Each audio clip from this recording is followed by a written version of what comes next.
پہلی امتوں کے لیے یہ نہیں تھا کہ پچھلے سارے گناہ معاف ہو جائیں، یہ ہمارے لیے کہ ہمارے پچھلے سارے گناہ معاف ہو جاتے۔ اللہ تعالیٰ کا عرش پہلے آسمان پہ آ جاتا ہے، جنت کے دروازے کھل جاتے ہیں، جہنم کے بند ہو جاتے ہیں، شیطان قید ہو جاتے ہیں، اور سمندر کی مچھلیاں اور زمین کی چونٹیاں تک روزہ رکھنے والوں کے لیے دعا کرتی ہیں۔ اور اللہ تعالیٰ جنت کو روزانہ کہتا ہے ان قریب میرے نیک بندے بندیاں آنے والے ہیں، تو ان کے لیے میک اپ کر لے، تو ان کے لیے تیار ہو جائے۔ یہ اللہ تعالیٰ کی رحمت کو لینے کا سیزن ہے۔ پہلی امتوں کو اعتکاف نہیں ملا تھا، ہمیں اعتکاف ملا ہے کہ 10 دن اللہ دے بوئے تے پہ جاؤ، یا اللہ تیرے کو معافی کروا کے ہی اٹھنا ہے، میں اٹھنا ہی کوئی نہیں۔ تو جو دروازے پہ آ جاتا ہے آدمی اسے معاف کر ہی دیتا ہے۔ کوئی بہت ہی سخت دل والا ہو تو معاف نہ کرے، ورنہ بڑے سے بڑے غصے والے بھی کہتا اچھا جی جاؤ معاف کیتا۔ اس میں ایک لیلۃ القدر ہے، وہ بعد میں بات کرتا ہوں۔ پھر اللہ تعالیٰ نے اس میں غریب آدمی کی کہ روزے اچھے گزر جائیں، عید اچھی گزر جائے، اس کے لیے اللہ تعالیٰ نے صدقہ فطر رکھا ہے۔ ہم اسے عید کے ساتھ جوڑ دیتے، پہلی رمضان سے دینا چاہیے تاکہ غریب اپنا کوئی روزہ تو رکھ سکے۔ پہلی رمضان سے 29 رمضان تک جب مرضی دے دیں، اور اگر وہ فطرانہ ادا نہیں کرتا تو اس کے روزے اس کے سر کے اوپر سے بھی نہیں جاتے، وہیں کھڑے رہتے ہیں۔ اور عام طور پر یہاں اخبار میں ٹی وی پر گندم کے لحاظ سے آتا ہے 2 سیر کڑک دے دو، وہ تھوڑے سے پیسے ہیں، 100-200 روپے ہے۔ میں آپ کو آپ سب مالدار لوگ بیٹھے ہیں، میں آپ کو اپنے نبی کا صدقہ فطر بتاتا ہوں کہ آپ کیا دیتے تھے۔ آپ کشمش دیتے تھے، کھجور دیتے تھے، جو بھی دیے ہیں۔ تو کشمش 3 کلو، بازار میں 3.5 کلو، بازار میں جا کے پوچھیں جو سب سے اچھی کشمش ہو، یا پھر درمیانی، گھٹیا نہیں درمیانی اور سب سے اچھی، پتہ کرے وہ کتنی ہے، 1000 روپے کلو ہے، 1500 روپے کلو ہے۔ آپ کے گھر کے 4 افراد ہیں تو ایک گھر سے 6000 روپے غریب کو جائے گا۔ آج تو 6000 میں ایک ہفتہ نہیں گزرتا۔ تو اب سب سے عرض کرتا ہوں ویسے بھی خیرات کریں، افطاریاں کروائیں، اور صدقہ فطر کشمش کے حساب سے دیں۔ یہ آپ سب بھائی بہنوں کی خدمت میں گزارش ہے۔ اللہ نے آپ کو رزق دیا، خرچ کریں، یہی آپ کے ساتھ جائے گا، باقی سارا ادھر ہی رہ جائے گا۔ لیلۃ القدر، انا انزلناہ فی لیلۃ القدر وما ادراک ما لیلۃ القدر لیلۃ القدر خیر من الف شہر تنزل الملائکۃ فیہا باذن ربہم من کل امر سلام ہی حتی مطلع الفجر۔ ہم نے قرآن کو لیلۃ القدر میں اتارا، تمہیں کیا خبر کہ لیلۃ القدر کیا ہے؟ لیلۃ القدر 1000 مہینوں سے بہتر ہے۔ اس میں فرشتے اترتے ہیں اور یہ صبح تک رہتی ہے۔ لفظ قدر عربی میں اس کا ایک مطلب ہے قیمت۔ سبحان اللہ۔ تو اللہ نے کہا میں تمہیں بتاؤں، آپ سب تاجر بیٹھے ہو، لیلۃ القدر کی قیمت کیا ہے؟ 1000 مہینوں سے بہتر ہے، 1000 مہینوں سے بہتر ہے۔ اب 1 روپے پر 1000 نفع لے سکتے ہیں؟ دنیا میں کوئی ایسا کاروبار ہے؟ جو ہیروئن بیچتے ہیں وہ بھی نہیں لے سکتے۔ اور میرا اللہ کہہ رہا ہے ایک رات 1000 مہینے، یعنی کوئی 82-83 سال۔ یہ تو آ گیا پہلا قدر۔ دوسرا اس کا مطلب ہے تنگ پڑ جانا، تنگ پڑ وقت فقدر علیہ رزقہ۔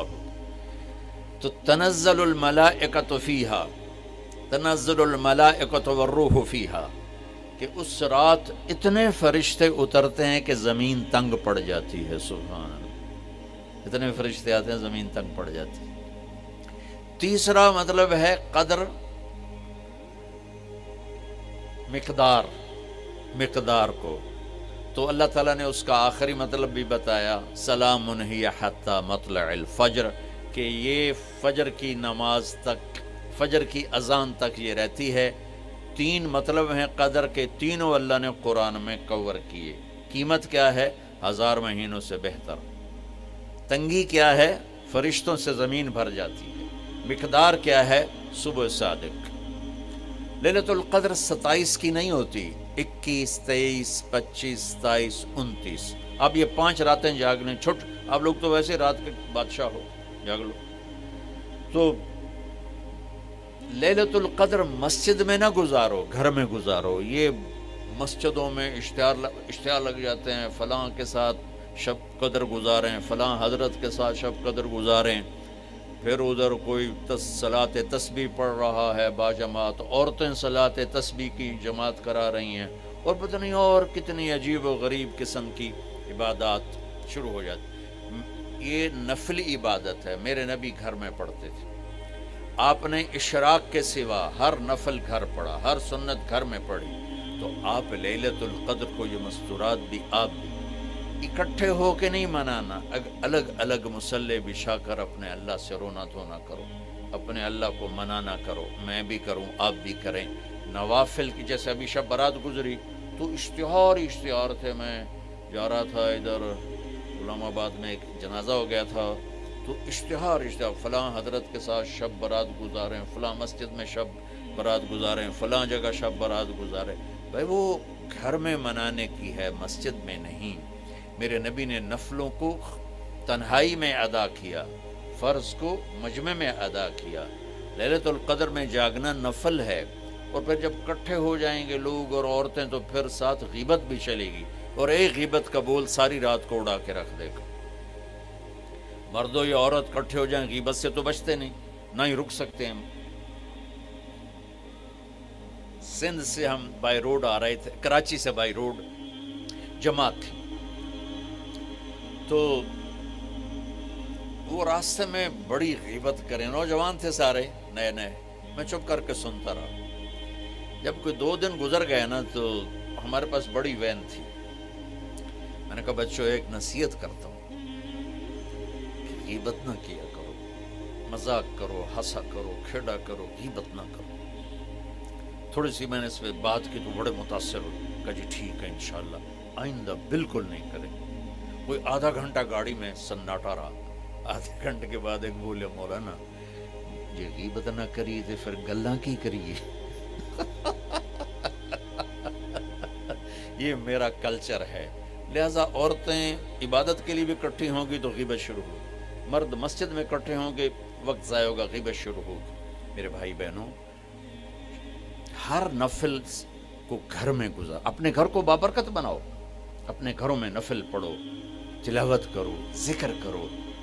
صرف اشراق کے نفل میرے نبی مسجد میں پڑھتے تھے 2 رکعت، باقی ہر نفل آپ نے مسجد میں ادا کی۔ تو یہ چند چیزیں رمضان کے متعلق میں نے عرض کی ہیں۔ اب ایک بڑی اہم بات میں آپ کے سامنے عرض کرنا چاہتا ہوں۔ رمضان کی دولت کس سے ملے گی؟ رمضان کی برکات کس سے ملیں گی اور کون محروم ہو جائے گا؟ آپ نے فرمایا 4 آدمی ایسے ہیں جن کی رمضان اور شب قدر میں بھی بخشش نہیں ہوتی، بس اس سے ہم اپنے آپ کو بچا لیں۔ کون ہے یا رسول اللہ؟ آپ نے کہا مدمن خمر، شراب کا عادی، کبھی کوئی پی لے توبہ کر لے، میں اس کی اجازت نہیں دے رہا ہوں۔ مدمن کا لفظ ہے جو روزانہ شراب پیتا ہے، اس کی رمضان میں بخشش نہیں۔ عاق لوالدیہ، جو ماں باپ کا نافرمان ہے، اس کی بخشش نہیں۔ قاطع الرحم، رشتہ داروں سے لڑنے والا، اس کی بخشش نہیں۔ المشاحن، دل میں بغض رکھنے والا، اس کی بخشش نہیں۔ ہر وہ چیز جو میرے آپ کے لیے نقصان دہ اللہ نے حرام کر دی، ہر وہ چیز جو میرے آپ کے لیے مفید ہے اللہ نے حلال کر دی۔ سود حرام کر دیا۔ ہمارے پاکستان کی معیشت نہیں، پوری دنیا کی معیشت ڈوبی پڑی ہے، سارے ملک قرضوں پہ چل رہے ہیں، سود نے پوری دنیا کو تباہ کر